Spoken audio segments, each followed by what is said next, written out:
Good day everyone, I am Vanna Moriel Elkinanola and today we will be tackle about the understanding of network and local networks. And now we will start the concept of network. For this reason, knowing yourself about network is part of the endeavor of understanding. This lesson begins with an overview of the concept of network and local networks, which will serve as the springboard for understanding the relationship between network and self and vice versa. First, networks are all about the connection or two or more entities interrelated with one another, and that is called network. So when it comes to a network is a group of interconnected individuals, organizations, devices, or systems that work together to achieve a common goal. The concept of network can be applied in various fields and contexts, such as in business, technology, social media, and many more. And dili lang kana sila lang. In general, a network can be described as a series of nodes connected by links or paths. So, the nodes can be the thought of a point, like individuals or computers, while the link or paths represent the connections and relationship between the nodes. For example, the network link nodes. So, the network link nodes comes in different types of forms and creating different kinds of networks. What is referred to as modes in a network can be people. So for example, leave your teacher and classmate. So there is a connection between the two. Like si teacher ang main, then ang students ang nag-interact between the other. Or they interacting between one another.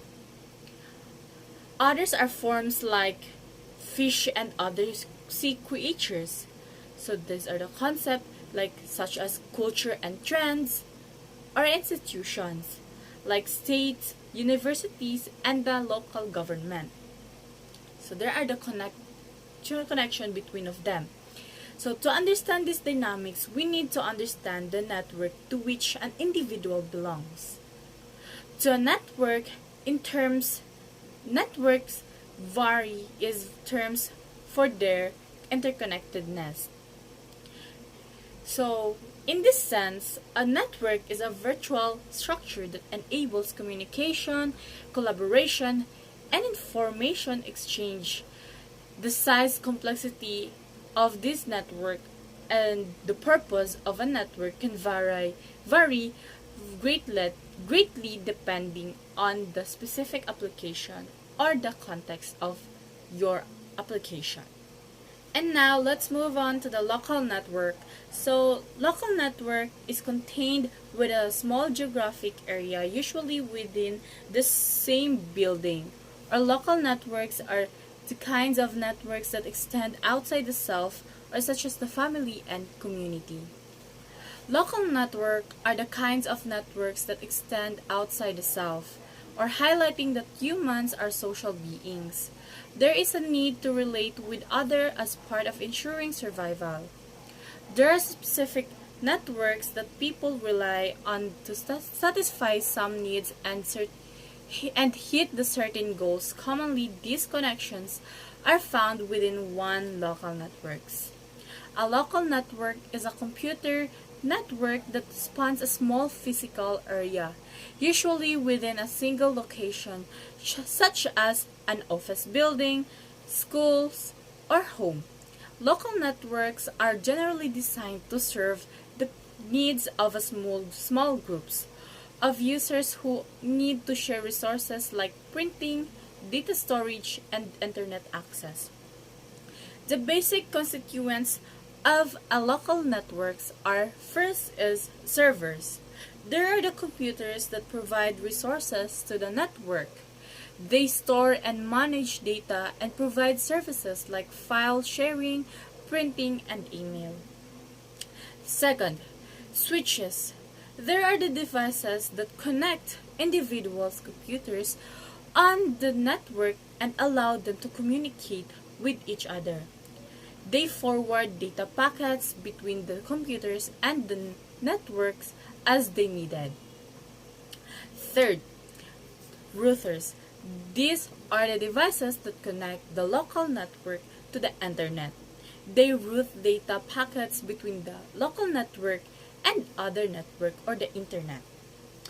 And fourth is the client. So these are the individual's computers or devices that connects to the local network and use its resource. They can be desktop computers, laptops, smartphones, or tablets.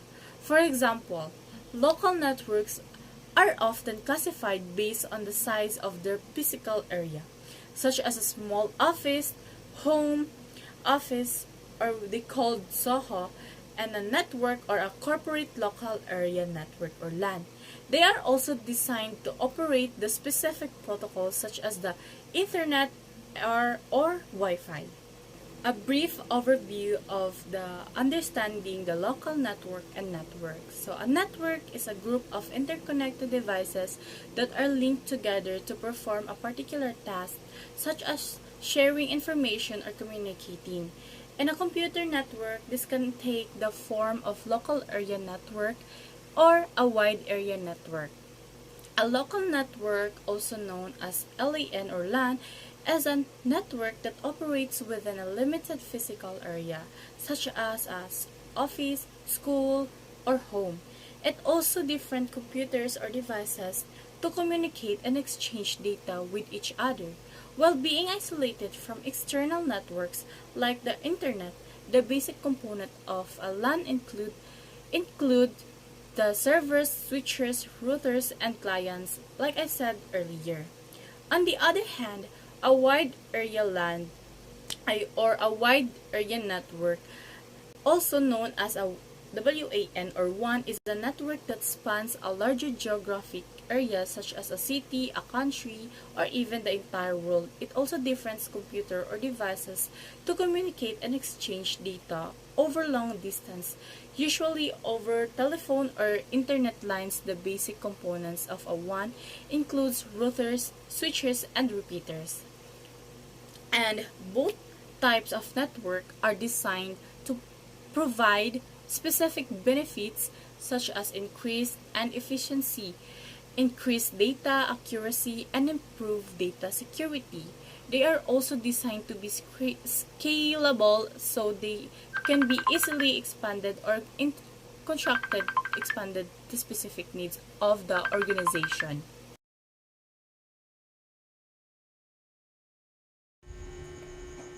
Good day everyone, I am Cassandra Diokpa, and our topic for today's video is about strategic analysis and intuitive thinking.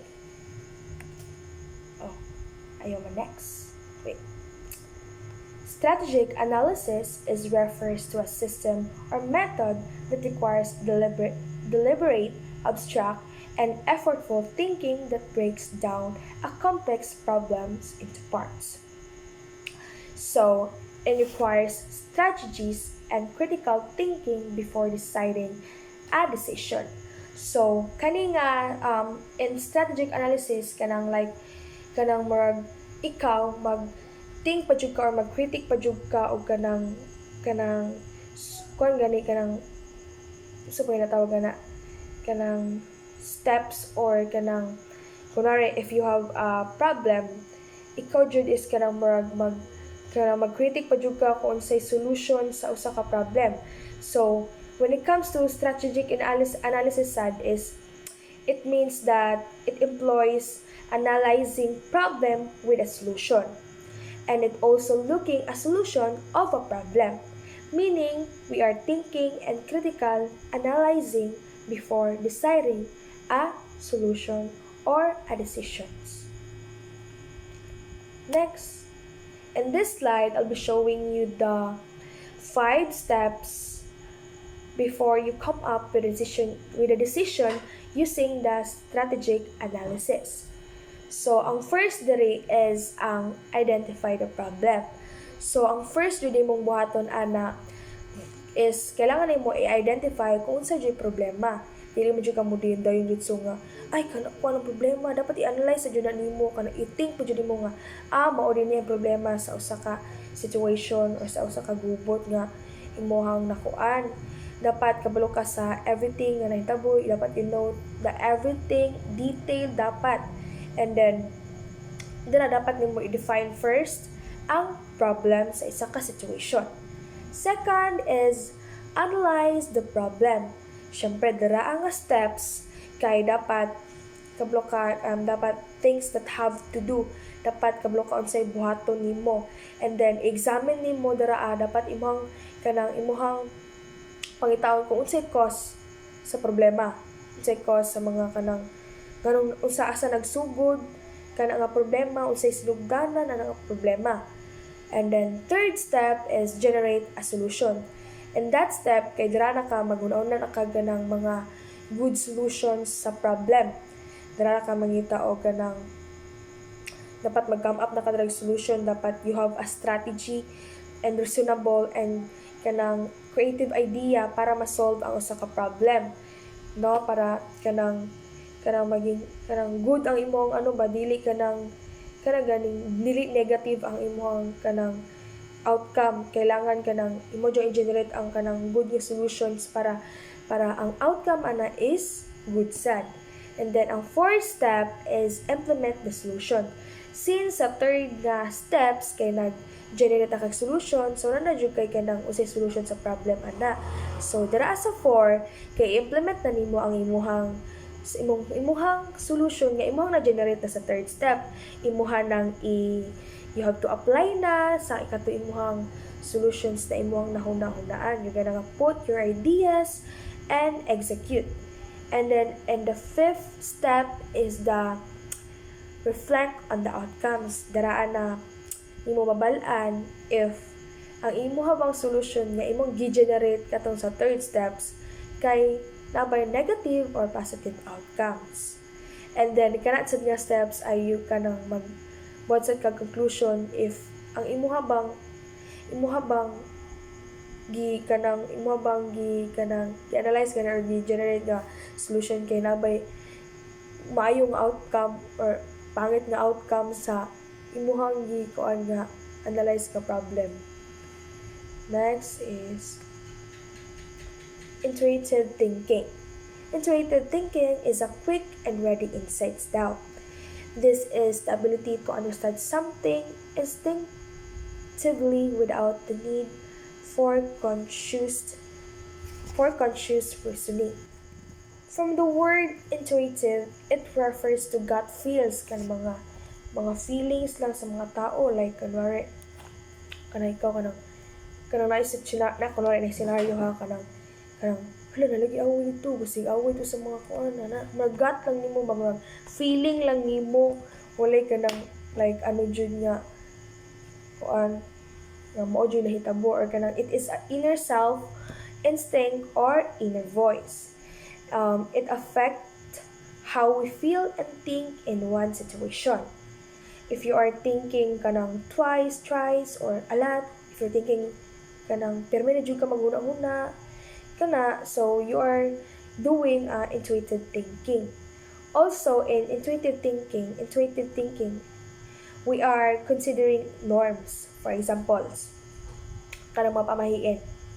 Diba? Pag na mga patay or kanang mga lamay, kay bawal manilhig, magmudlay, bawal magkuan, bawal magpansit, ana-ana. Samo bawal maguna-good. Pero ambot lang sa uban if gina-practice or sunod man nila kay samo bawal mo dyan so kana norms mo na siya samo marag na mo na siya consider na mo siya or gina-follow na mo na siya, so mo na intuitive thinking na siya. Then next in this slide be showing you the role of intuitive thinking and its connection in different networks. So, mga connection sa intuitive thinking sa different nga mga networks. First is ang political networks, composed of relation with government officials, study government and community leaders among others. It means na compose o ganang mga relationship about sa mga leaders, community leaders o mga kanang governments in politics. 'Di ba?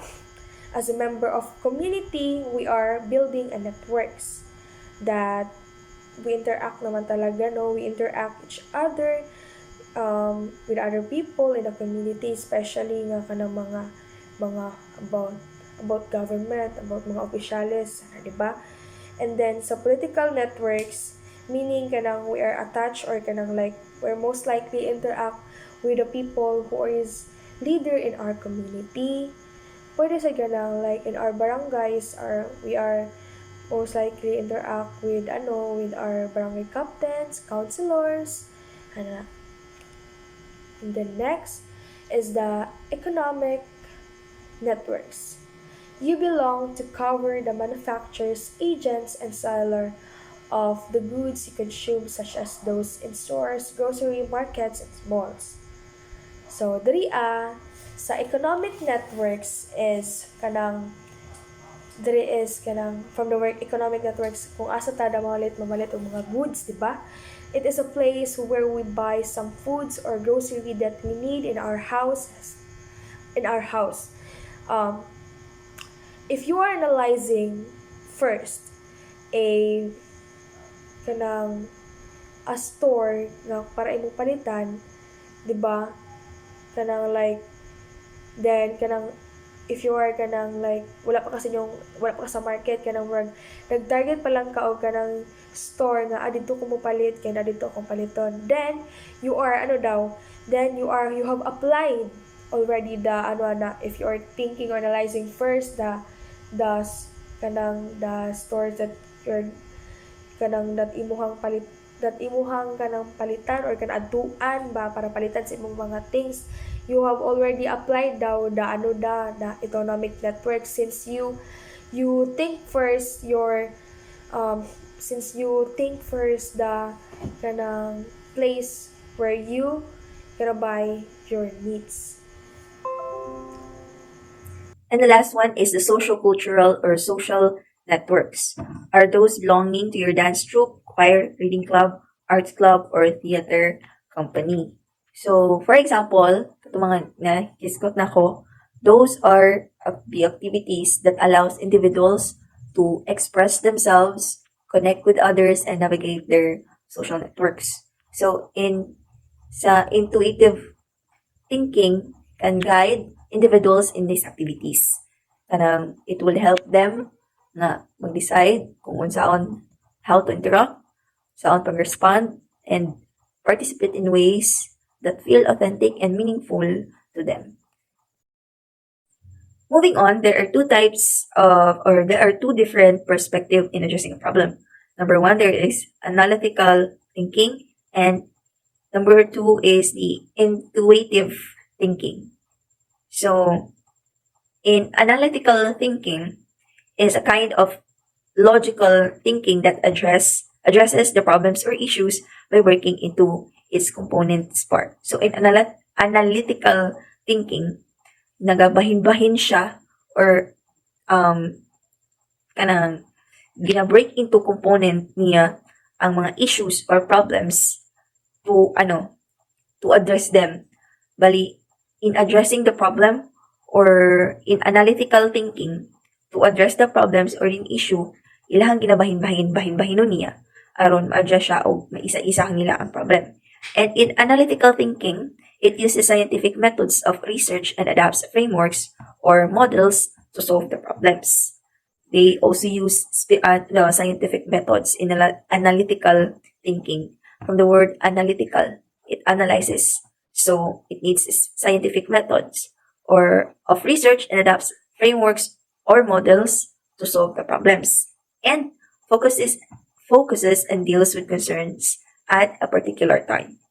And it requires an explanation, seeks the best options, and can be taught. That is analytical thinking. While intuitive thinking is the kind of thinking that helps one understand reality by perception or intuition without logic or analysis. So in intuitive thinking, ano na siya, it's a kind of thinking na makatabang siya to understand the reality by perception or intuition without logic or analysis. Meaning, direct siya. Dili na siya kailangan og kanang mag-analysis pa ka, like, di na siya kailangan og kanang by logic pa if mo siya understand. And it derived its confidence from experiences. There are no analytical steps or methods but based its actions from observed indicators. So, ang mga steps, wala siya kuan analytical steps or methods, but nagabase siya sa mga actions o through observations, ang intuitive thinking. And means going with one's first instinct and reaching decisions quickly based on automatic cognitive processes. And yeah, that's intuitive and analytical thinking. Yeah. That's the end of the discussion. Thank you. Hello, my name is Shine Marjeline Hemetisa, and today I will be reporting Facility and Strategic Analysis. Once again, I am Shine Marjeline Hemetisa from Group 1, Grade 12, Wakim. So, we have a strategic analysis. Strategic analysis is a process that involves assessing an organization's internal and external environment. It is to understand its strengths, weaknesses, opportunities, and threats. Strategic analysis uses a strategic management tools and techniques. It is a strategic management that involves the formulation and implementation of strategies to achieve organizational goals. Various tools and techniques used in this process to analyze, plan, and execute strategies effectively. So, based sa ato ang nabasa or sa ako ang gibasa karon lang, strategic analysis is about kanang sa mag-process gani, mag-analyze gani sa para ma-assess kung unsa ang problema sa organization internally o externally o kung unsa maka-apekto o unsa to mga opportunities o mga kaning mga weakness o mga kaya sa isa ka organization. So, they need a strategical analysis para lang makasabot sila. They need to they need to analyze what's the cost and what is what within their organization.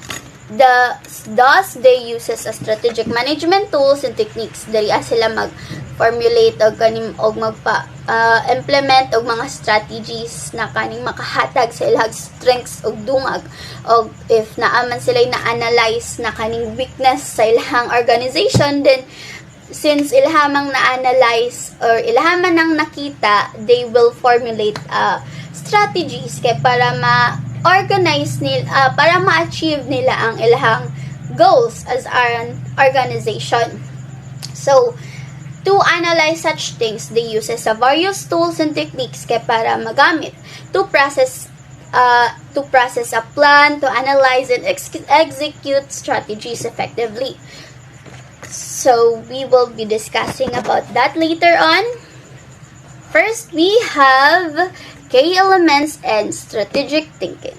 Anticipate. We also have to give advice or advance advice, discussion, thoughts, or treatments. When we say anticipate, we anticipate what will happen in the future, what will be the opportunity for our organizations.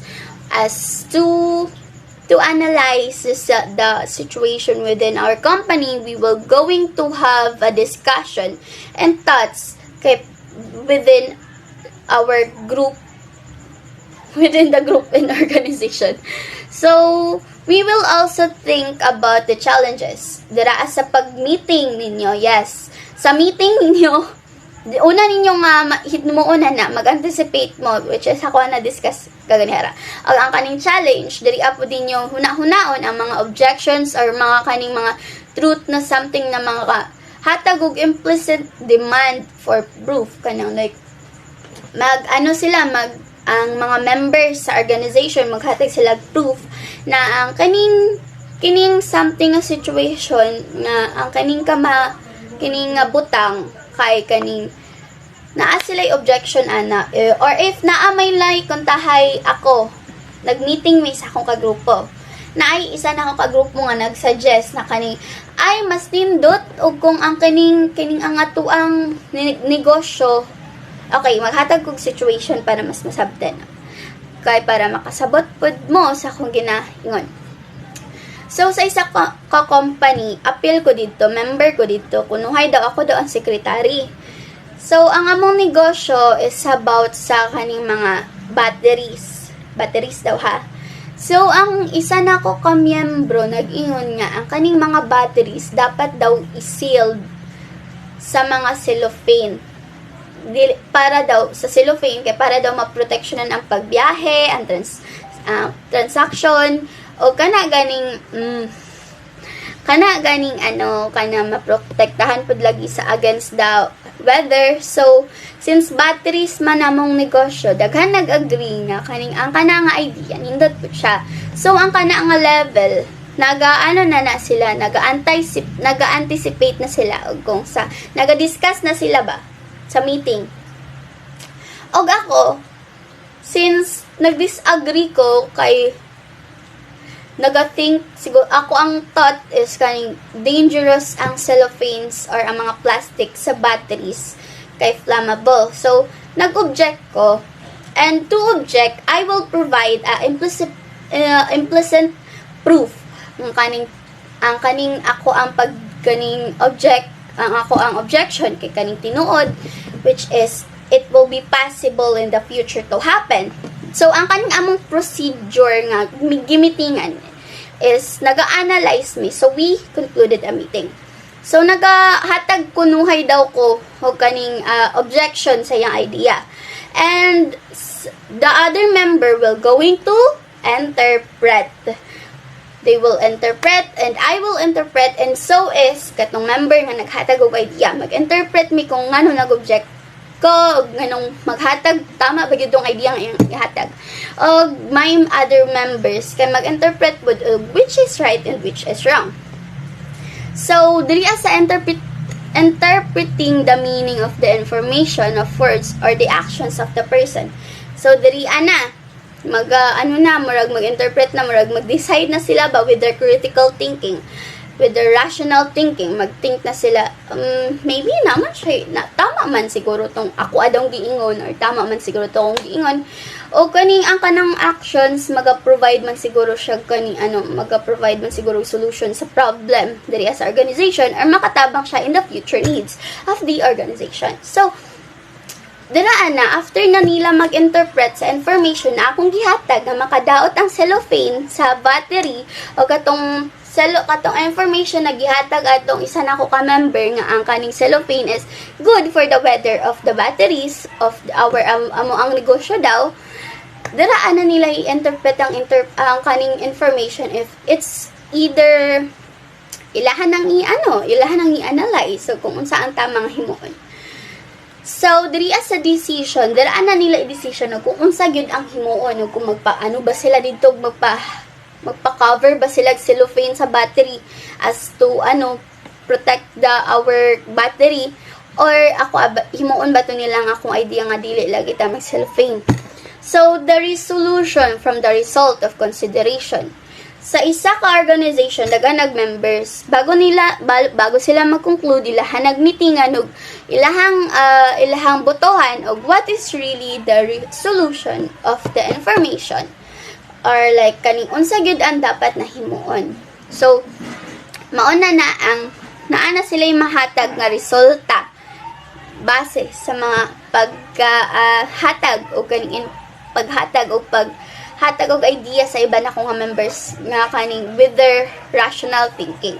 So pag after na maghatag na sila og decision, ako mga members naghatag na ko decision, ako mga member nga nagsuggest pod maghatag na pod siya og kanang decisions, ma-align na Align is the arrange or organization, the organize of the conclusion diraan na mahitabo. So ay ano yung mahitabo di ay kaniya di ay siyang kaning katong nag-suggest na magpasilupin ang katong ipasilupin lang day ang kay katong box outside sa katong battery kay para dili siya flammable, tapos para pud maprotektahan siya sa weather o anagod na ma-align na ba, ma-arrange na, ma-organize na ang thoughts sa isa ka grupo. And then after that, makaano na sila, each members there, since nag-gain man nila ang information, nakaano na sila yung nag-gain na experience, ug murag, ang katong experience, makahatag sila og knowledge na kaning, ay, okay, sige, ang kaning man di ay kuan, cellophane is flammable man di ay sa battery. So, dili na nato na himuon. Which in the near future, maka-acquire na sila og skills na kaning something nga maka-avoid for the well-being of the company or the organization, which is proof. Next, we have the SWOT analysis. We have strengths, weaknesses, opportunities, and threats as the meaning of SWOT. Strengths is to identify the internal strengths that give the organization a competitive advantage. So, pag mag-analyze ang isa ka organization, they will use a SWOT. And isa sa acronym sa SWOT is strengths. They will identify their strengths. Diraan namin nila i-identify kung unsay kaya sa battery na mo nganoy ko show. Sanig. So, since kuntahay, kaya para ma-analyze nila ang ilahang strengths, they will use like kanang ilahang i-identify sa internal factor sa sulod yun mismo sa ilahang organization. O ang kining battery kaya namo nga kaning mag-demand or maghatag o kaning power or mga solar na mga energy something yun na. So pag mag-analyze po sila sa strengths, na po na yung weaknesses. It is to examine the internal weaknesses that may hinder the organization's performance. So, diri as a weaknesses, maghatag po na sila og kung naay strengths, na po siguro na kaning weaknesses, di ba?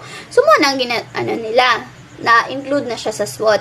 It's to identify the weaknesses. O kung ma-identify na nila ng strengths sa ilang ang kaya sa organization o ang kahinaan sa organizations, daganan na sila opportunities o threats na ma-identify sad. This is why naa sila SWOT analysis. When we say opportunities, it is to explore the external opportunities that the organization can capitalize on to achieve its objectives. And to threats is to identify the external threats that may be negatively impact the organization. So, ang kining sa strengths and weaknesses, diri sila mag-focus sa internal factors. When we say internal factors, kanang sa sulod sa ilang organization. Pero, pag muingon ta og kaning opportunities and threats, dito agyon na sila sa external. Kaya syempre, paano man ka maghunag opportunity within the organization? Like, ang opportunity nga mahatag within the organization, maybe kaning magbinuotan ng mga workers. But, kapag mag-identify ka externally sa opportunities nga kaning tama or kaning good para sa inyong organization sa external factors, maka-identify ka nga, among company na ami strengths and weaknesses o kanang strengths makahatag nag opportunity sa amua, which is pamaayo sa amuang goals. Murag makahatag ba? So, ang gihimo, nako, kung tawhay, kaya ako maday secretary sa among organization, kaya ka na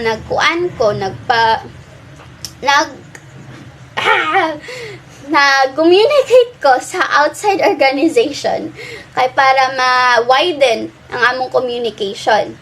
So sa threats diri ana pud namo i-identify og kung unsa ang mga makadaot sa amoa.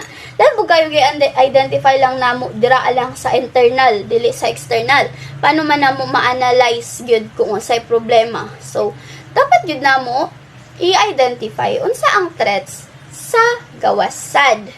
Pag moingon tag i-identify ang threats or i-analyze ang threats sa external factors, makaingon gyud ta nga maybe na ay mga natural na phenomena nga makadaot sa tuwa or di kay na ay mga other organizations na maka-cause sa tuag bankrupt. So kapag mag-analyze ta, we will use SWOT analysis.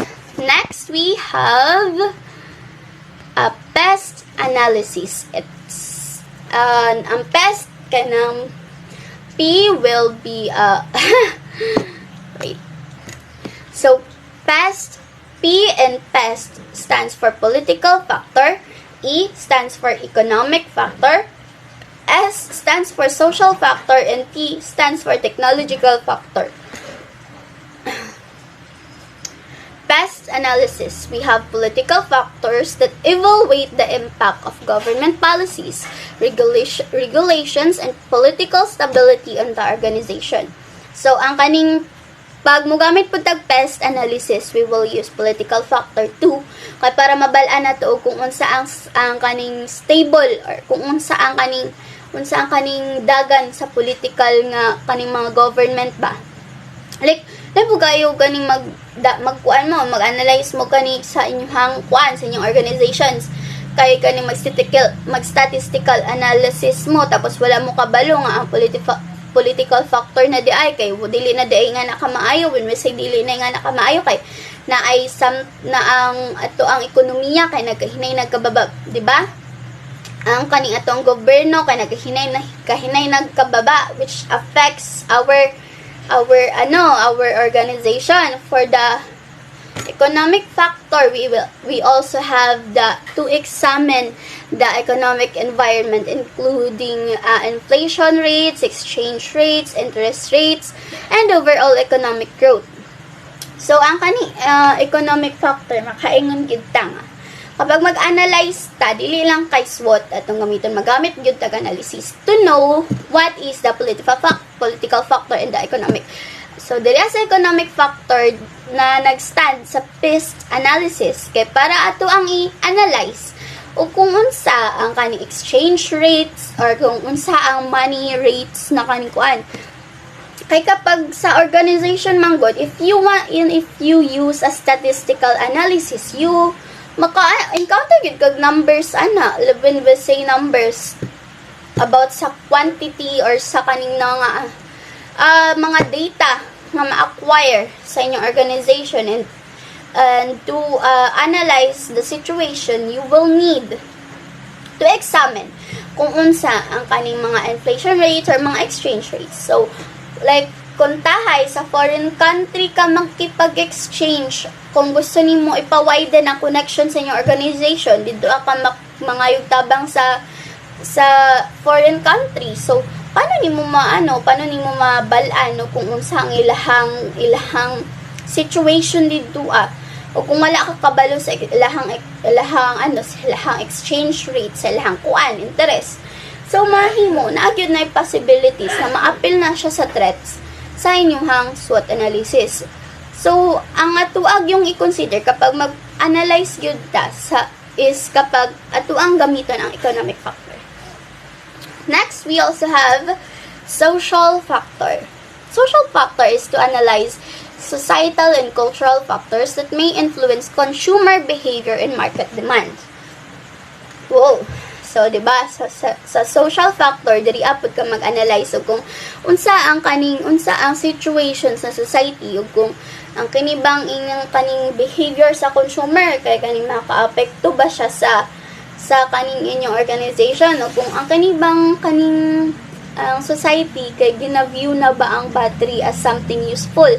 So, kita nga ang negosyo na to battery as an organization, maghuna-huna gyud ta kung unsay nay maka-apekto sa behavior sa mga consumer o kay para mahatagan o kaning o kaning kuan pod kaning makahatag pod kaning marketing sa ato ang organization o kaning kung ang demand di ay kaning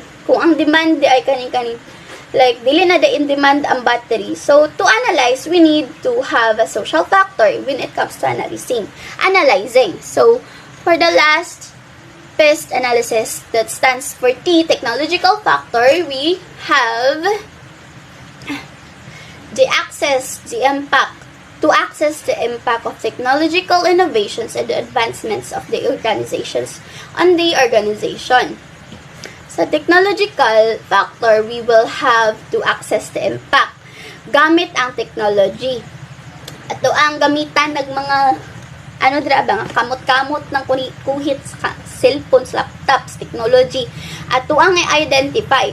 O kapag maghimo pud ka og data, we will use gadgets kasagaran to record or to have a record to our para maka-analyze ta sa history sa tuang or sa dagan sa atong history o to identify o kung unsa na ang kuan. And when we say data, we will have graph data o daan na dida ma-access na nato ang kaning ma-access na nato o kung ang information sa ato ang kung stable ba atong organization. Which is why dako ang impact sa technology sa isa ka organization. So, and able to do that, we have to have a very high tech.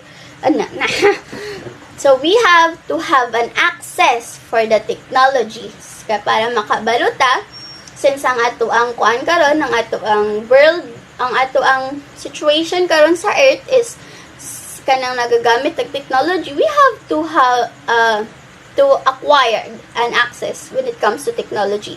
Kung naabay mga advances, naabay mga organizations na kanang nagapa-advance, kung ang inyong negosyo battery, ang inyong silingan na organization di dito kay nagabamaligyag cellphone nga dili na kailangan battery, kailangan na lang isaksak. Oh, di ba? Kailangan ninyo o kaning technological factor when you analyze. So, next, we have a value chain analysis. Michael Porter's value chain analysis is a strategic management tool that categorizes an organization's activities into primary and support activities, aiming to identify areas of values creation and minimize cost.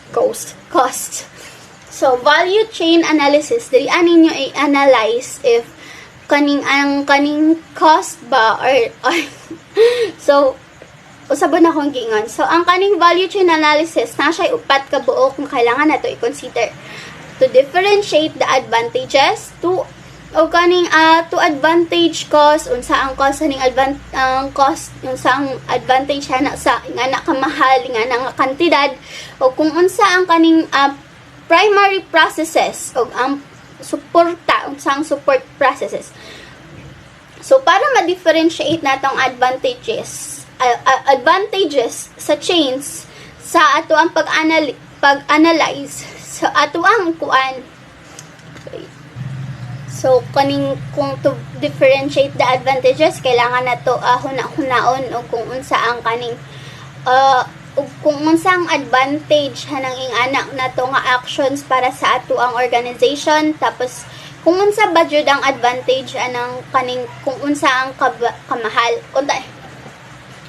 sige, magbutang na po sa isa ka situation ko tayo sa akong company, yun yung akong company, ako ang sekretaryo niya ang battery ang among negosyo to analyze the value of the chain of the society kanin chain ba when it comes to chain, community chain gani kung unsa ang dagan sa business industrial.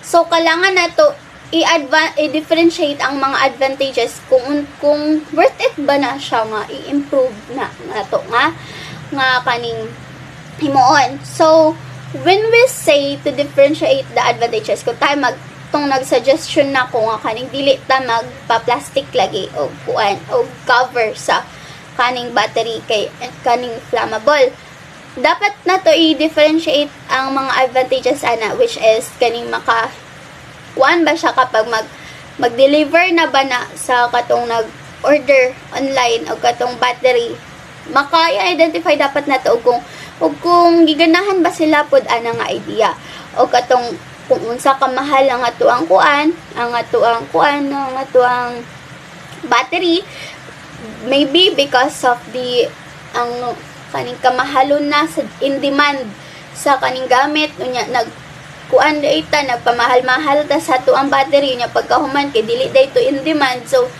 mahimo gamay ra gyud mamalit. Anya ang primary processes og ato ang i-identify og kung unsa ang procedure o kung unsa ang kaning dapat nato nga himuon kay para palambo ang atong organization. When I say ipalambo kaning atong himuonon dapat ba kaning in detail nga himuon. So since napagsabutan man yan sa gawas na lang ang plastic dili sa sulod sa battery, so atong i-list down, atong i-analyze so kung unsa tong dapat natong procedures na himuon. Ato aba ng scotch tipan una unya ato aba na siyang isulod sa carton ang battery or isulod sa somewhere nga dili inflammable na kaning ba. So mo na siya ang primary processes og ang kaning support processes kaning kung unsa ang dapat na makahatag og kaning support sa ato ang paghimo nga mga procedures. Okay. So, katulangan, thank you for listening. I am Shai Marjeline Hementisa once again. I am from Group 1, Grade 12, St. Joaquin. Babush! So we are going to talk about strengthening intuition. So what comes on your mind when you hear strengthening intuition? Right? The first thing that comes on our mind when we hear intuition is meditate. Like when you are meditating or take a chance on following your gut instinct, spend time outside, start doing daily body scans, do a technological fast, ask your intuition a question, journal, draw, doodle, or start an art journal. So, our culture is built on fear and fixated on trying to control existence. We continuously anticipate everything that could go wrong and take all reasonable precautions to ward off impending tragedy because we are afraid to the unknown. It's a demanding lifestyle that can result in a persistently stressed out, anxious, and worn out state. Fortunately, you possess intuition, a strong inner knowledge, which keep you safe from harm. Strengthening intuition involves honing the ability to perceive and understand information beyond logical reasoning. So intuition is often described a gut feeling or instinct, a subtle inner guidance that can provide invaluable in decision making. Mindfulness activities are one approach to improve intuition. People can learn to pay attention to minutiae and feelings that they would miss in the daily grind by practicing present moment awareness. The sensitivity to internal cues can be improved with regular meditation or mindful breathing techniques. Taking part in creative activities is also essential for the development of intuition. Art, music, and writing are examples of creative endeavors that sparks the imagination and promote a more open channel of communication between the conscious and subconscious minds. This adaptability may encourage intuitive ideas that are not always visible through strictly analytical procedures. So learning from experiences and following one's instinct are two more ways to develop intuition. Thinking back on past choices, both successful and bad, enables people to spot trends and gradually improve their gut feelings. Being self-aware helps one comprehend their own intuitive inclination on a deeper level. Furthermore, time spent in nature can be effective technique for developing intuition. Being in nature offers a calm atmosphere that enables people to detach from other distractions and connect with their inner wisdom. Natural environments, simplicity, and harmony frequently make it easier to understand intuitive signals. Creating a welcoming and understanding group can also help someone improve their intuition. Gaining confidence in one's intuitive talents is facilitated by sharing thoughts and experiences with others, which creates an environment for affirmation and helpful criticism. Developing intuition is a complex process that includes nature connections, introspections, mindfulness, creativity, and community involvement. Through the integration of these techniques into their everyday routines, people can develop a more profound relationship with their intuition and utilize it as an invaluable tool for making decisions and developing themselves. So that's all for the strengthening intuition topic. Thank you. Key components and strategic analysis in intuitive thinking. What is strategic analysis? And for me to effectively maintain networks, its members must also know their own shared skills and competencies in order to keep things work correctly or smoothly, since we are dealing with a number of people, which is there are various things to be considered in order to keep the network. So, one crucial skill in this endeavor is strategic analysis, which refers to the ability to synthesize and utilize intuition and creativity in order for an organization to achieve an integrative perspective.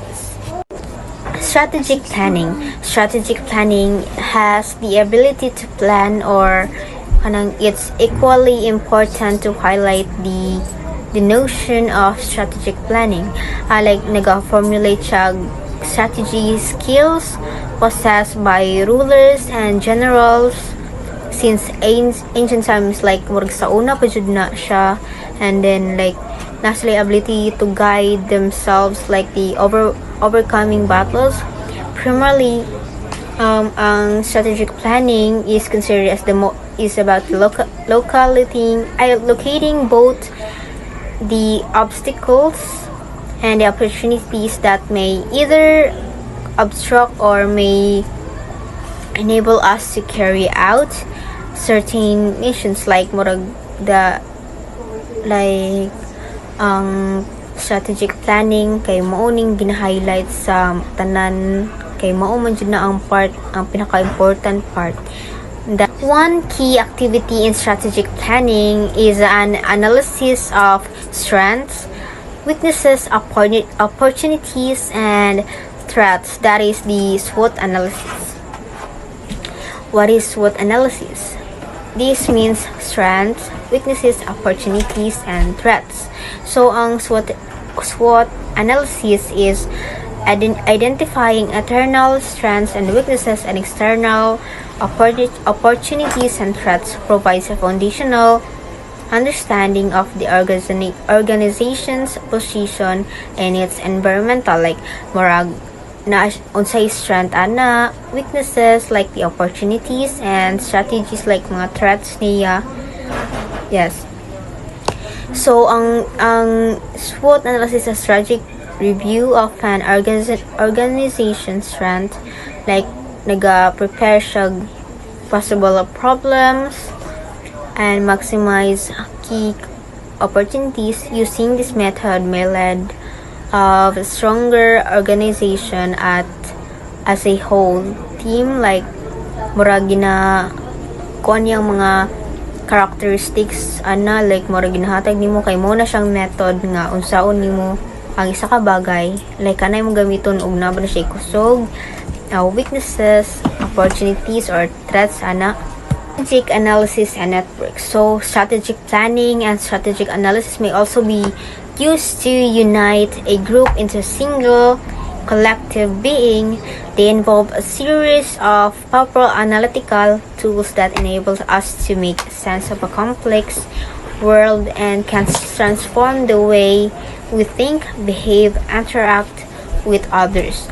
So basically like kanang gina-involve nila ang atong mga the way we transform ourselves, like what we think, what we behave, and how we interact with each other. So basically like ang kana like murag unite na siya sa isa ka grupo, like into a single one, and which is very collective being. Intuitive thinking. Intuitive thinking is characterized as the intellectual skill of arriving at immediate decisions, conclusions without going through a rigorous step-by-step process. By thinking intuitively, people will able to make these decisions in crucial situations without breaking down a problem into substantial pieces or components. So ang kani like murag na siya murag intellectual being or the skill of making decisions, which is the going or making a conclusion without going to a step by step. Components of intuitive thinking. When thinking based on intuition, people tend to formulate ideas in immediate manner or with spur of the moment urgency, stated by Baylor 1997. This one of the characteristics of thinking intuitively is immediacy. In layman's terms, this can also be described as a gut feeling. Another factor that aids our intuition is sensing relationships. The sudden flow of thoughts that our sense dictate to us activates our intuitive thinking. And lastly, we're able to intuit because we have the capacity to reason or think. Alongside rationally, intuitive thinking is also unique human ability to, because we have like murag dali ra jud ta ka gets or murag dali na nato mag-guess atong mga gipang overthink like that, and immediacy kay murag na jud tay gut feeling which turns out to be true. Strategic analysis and intuitive thinking on networks. So strategic analysis and intuitive thinking are two skills that go hand in hand when managing a network. So these skills are complementary. Intuitive thinking is crucial when developing fresh ideas, while strategic analysis provides the necessary data and framework to foster the actualization of the idea. So we have these crucial thinking when we are developing new ideas, like we are providing our necessary data, like murag gina ano na to ang mga gut feelings, like we are doing our crucial developing fresh ideas, like we're making it our own. And that's all. Thank you. Good day, everyone. So my topic is all about the social network mapping or mapping social network. So in order to understand social network mapping, we must first understand social networks. A social network is a platform in the physical or digital world where individuals are connected to each other as friends, family, people who share common interests or dislike, beliefs, social status, or any other such interdependencies.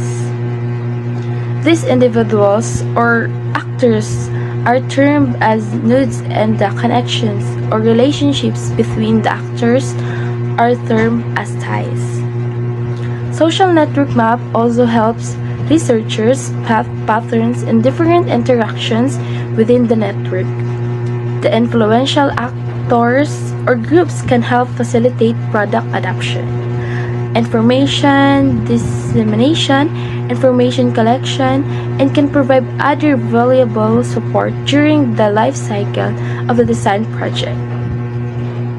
This is possible because social networks operate in a certain way, whether we zoom in on a household or zoom out to observe the world.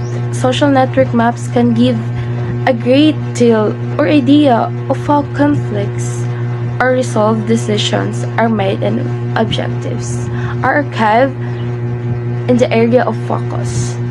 So how CRIT analyzes a social network map? A social network comprises of several nodes and ties.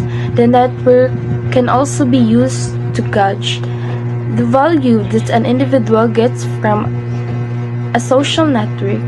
In a social network diagram, these are represented as dots or points and ties as lines. The shape, size, number of nodes and ties, the social network map can give an idea of how connections are structured within the network. For example, an actor within a small network with fewer nodes and ties is less influential than the one is a larger network. Similarly, a closed network doesn't facilitate dissemination of information as well as open network does. Essentially, the influence that an individual node enjoys depends on how well connected the node is within a network or multiple networks. Another aspect that has come to be used widely in social network mapping is the accurate representation of the nature of relationships or connections between the nodes. For example, a positive relationship can be shown as a plus sign, whereas a negative one with a minus. Additionally, if the product of all the ties in a network is positive, then the network is termed balanced, and where the product is negative, then is termed as unbalanced. This is because where the product or of relationship is positive, it means that the actors are connected to each other through positive ties and are highly unlikely to change the nature of relationship among each other. Whereas, in the case of an unbalanced network, one negative relationship can influence another relatively weaker tie, and the relationship of different nodes within the network could vary over time. Social networks, also known as social network mapping, is a method used to visualize and analyze the relationships and connections between individuals or entities within a social net system. It involves capturing and representing the structure of personal or professional networks to understand how information, resources, and influences flow through the network. So here are the process of mapping social networks. Typically involves collecting data on relationships between individuals, representing these relationships in a visual format such as network diagrams or graphs, and analyzing the patterns and characteristics of the network. The analysis can help researcher organizations and individuals make informed decisions, identify opportunities for collaboration, and understand the impact of social connection. And here the importance of social network mapping. It can also be used to identify who is important in the network and what their relationship are with one another, as well as know different groups relate to each other within the network. The nodes of NCA maps represent individuals or groups, while lines connect them and show their relationships. And here are the support mapping. The purpose of the tool is to identify and graphically illustrate the informal social supports and persons network, either in general or specifically related to an issue for work, like gaining employment or housing or getting into recovery. And here the components of social mapping. The most popular method and preparatory rural appraisal or PRA, social mapping explores where and how people live in the available social infrastructure such as roads, drainage system, schools, drinking water facilities, and etc.